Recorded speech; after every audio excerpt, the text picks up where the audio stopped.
When I was growing up back in Benue State, where That should be in the 70s or in the 80s now. 70s, of Okay, course, beautiful. 70s. We're all growing up. House of Fulani, Doma, Tiv. It's a wonderful community. In Otupotan, for instance, we have House of Fulani quarters. If you want to see them, just go there. There was no conflict, no crisis. When it's their time of festivities like Salah and all that, they will cook their food, they'll send to us. When it's time for Christmas, we also cook food and send to them. It was wonderful, it was beautiful. But all of a sudden, politicians took over.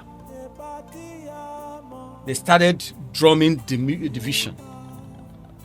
Oh, you are House of Fulani, you are this, you are that. And I think they did that, or they are doing that for their own selfish interests. Because they thrive more in division. It's when people are divided. That's why they can come in like agents of the devil that they are. So how do we solve this political interference with the harmony with which various tribes have been existing?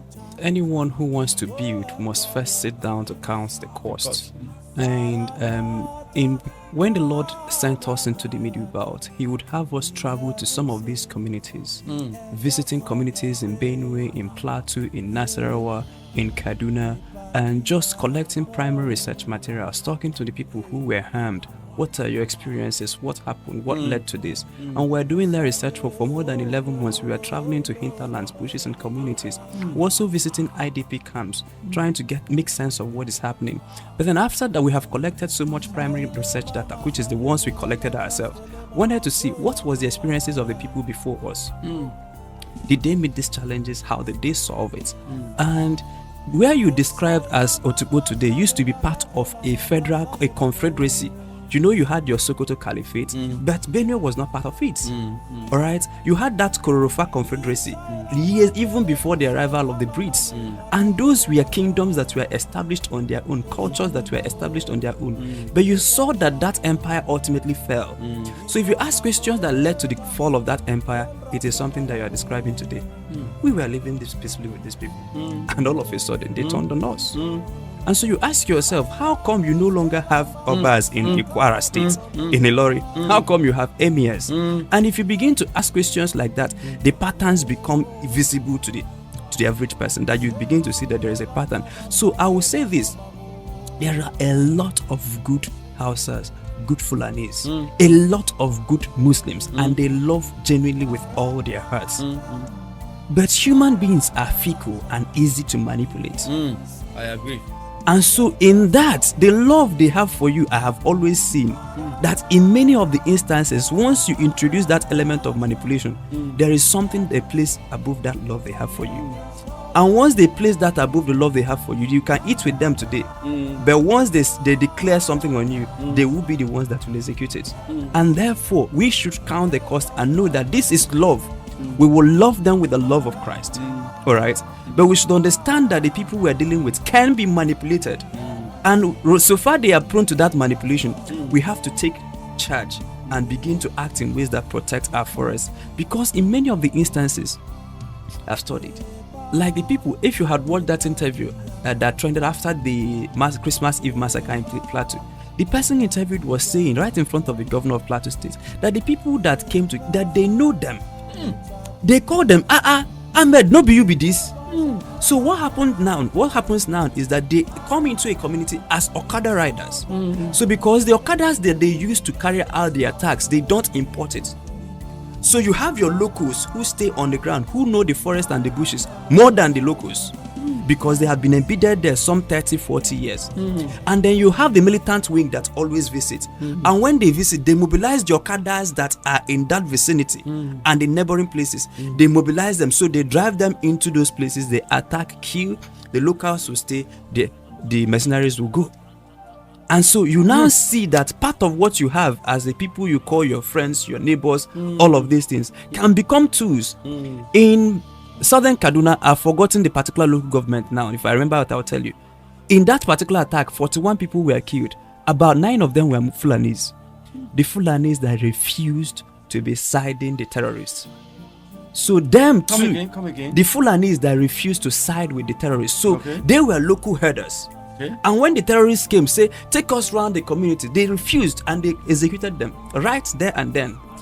Executed them, and then the few ones that could not stand paying that ultimate price joined them to be pointing at people's houses, and they were entering, slaughtering people, killing people. Okay, what joy do they have in killing?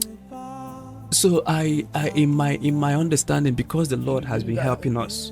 No, what have you done any research, like asking them does killing people or spilling blood, does it give them what kind of joy or happiness or what, or influence of drugs? You see, like you preach today in church, you need to experience love to share love. That's the truth. Something needs to die in a man before he can kill.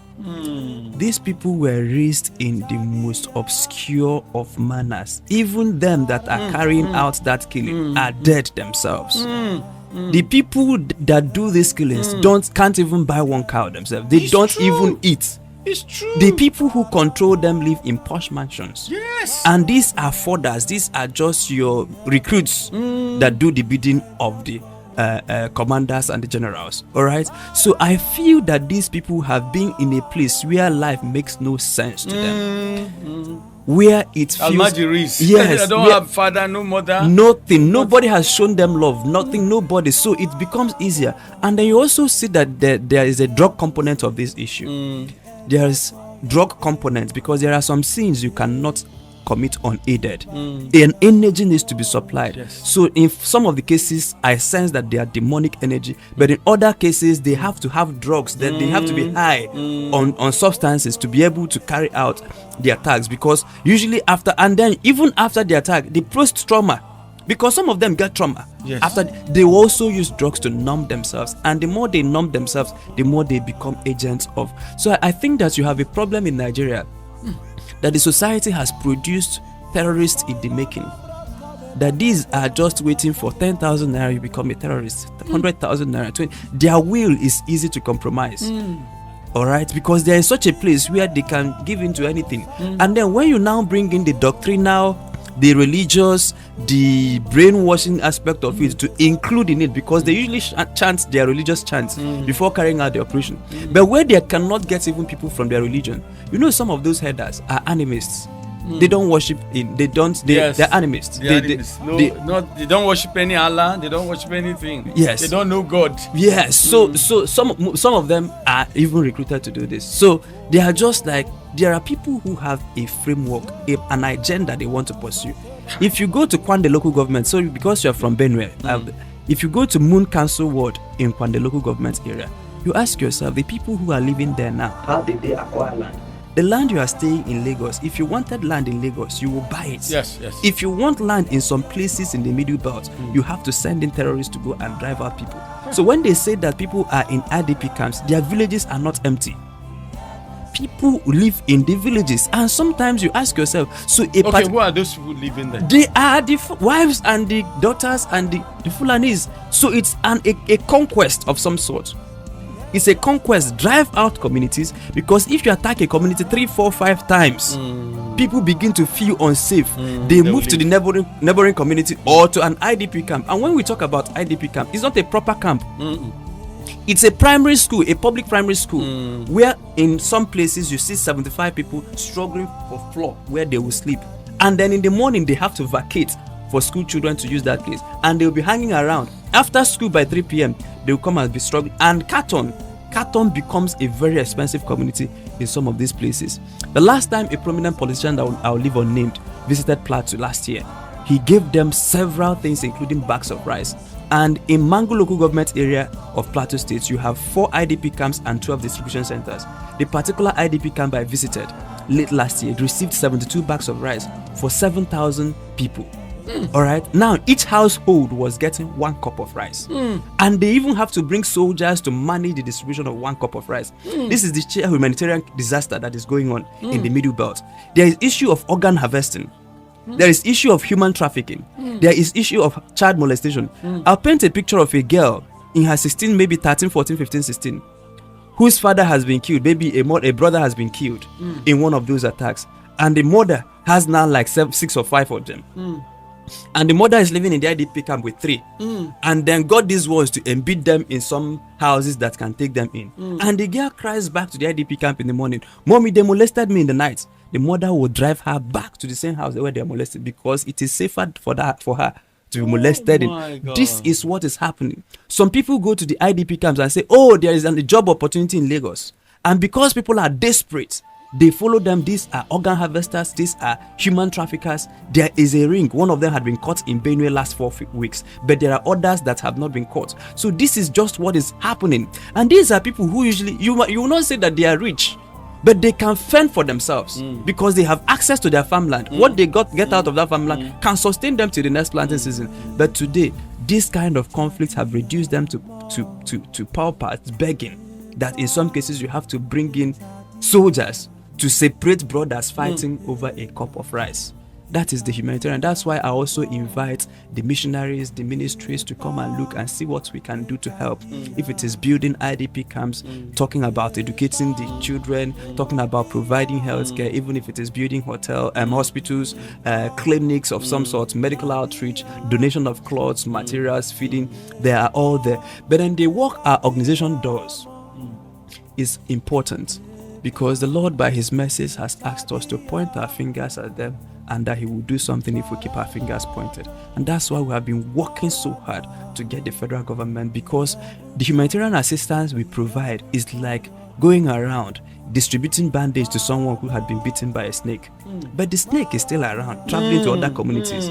So we are now engaging in warfare that will cut off the head of that snake.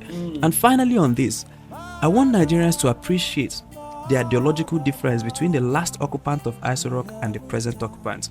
If you don't make that distinction, you will not be willing to move. Whereas this man is not the ideal, but you will appreciate that Nigeria has made tremendous progress on this particular issue.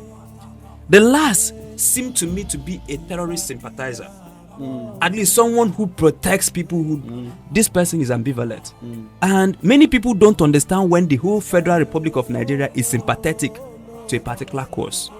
And it appeared to me that there were several people in government who offered them legal protection, military protection, who sometimes offered them even tactical support to be able to be taking over lands, communities, driving people away, and and in one of the things, how you see that there is also a religious dimension. In Mango alone, 45 churches has been burnt down till night. To this moment, 48 churches rather. They just come in, throw dynamite and bring it down. Dynamite, they bring it down. Not one mosque. Not one mosque. Not one.